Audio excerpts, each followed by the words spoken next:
Situé sur le port de Malaga, en plein cœur du centre-ville, El Cubo, gigantesque cube de verre multicolore dessiné par Buren, abrite depuis avril 2015 et pour 5 ans a priori renouvelable, le premier centre Pompidou à l'étranger. La ville de Malaga, qui accueille près de 4 millions de touristes par an, souhaitait offrir à ses visiteurs d'autres expériences que les seules activités balnéaires et renforcer son dynamisme actuel à travers notamment la création et l'implantation d'événements culturels de référence.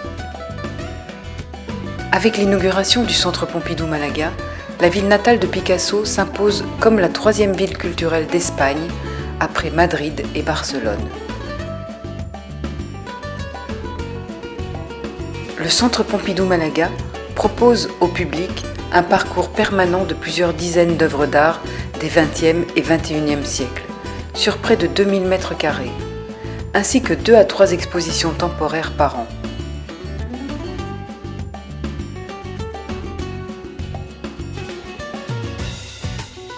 La création du Centre Pompidou obéit à la volonté de la ville de parier sur l'offre culturelle. Nous voulons que la population de Malaga et les touristes puissent profiter des collections, mais aussi nouer le contact de manière interactive et dynamique, telle qu'elle est proposée par le Centre Pompidou de Paris.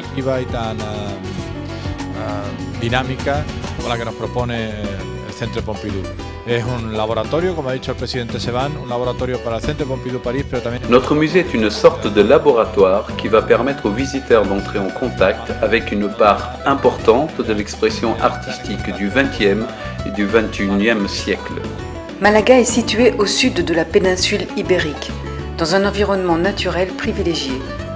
Baignée par la Méditerranée et entourée des montagnes de Malaga, qui la protègent du froid, son climat y est doux tout au long de l'année. À 1h15 de route environ se dresse sur un promontoire naturel celle que l'on surnomme la ville des châteaux, Ronda.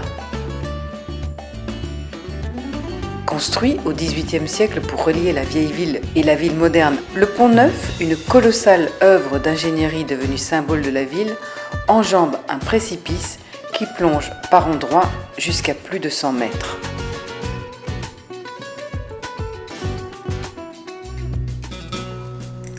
À quelques pas de là, les arènes de Ronda, construites en pierre de grès, au tracé architectural époustouflant, comme en témoigne sa double galerie d'arcades et de colonnes qui recouvrent les gradins. Les arènes de Ronda, inaugurées en 1785 lors d'une corrida à laquelle participe le premier matador professionnel Pedro Romero, père fondateur de la tauromachie moderne et originaire de Ronda, accueille chaque année en septembre les corridas dans le style de Goya, c'est-à-dire que les toreros portent des costumes semblables à ceux représentés par Goya dans ses croquis. Pour en savoir plus sur le monde de la tauromachie, rendez-vous au parc Reserva Toro, un centre d'interprétation des taureaux dans le parc naturel de la Dehesa, à quelques kilomètres à peine de Ronda, authentique pâturage peuplé de chênes centenaires si typiques du sud de l'Espagne. Le propriétaire des lieux, Rafael Terrada Ronda, homme d'affaires et torero, partage sa passion de la tauromachie avec le public. Il accueille tout au long de l'année des milliers de visiteurs qui arpentent les vastes prairies à la découverte des chevaux de race espagnole, des vaches, mais aussi et surtout du souverain des arènes, le taureau de combat. Choisi pour sa bravoure, sa noblesse et sa caste.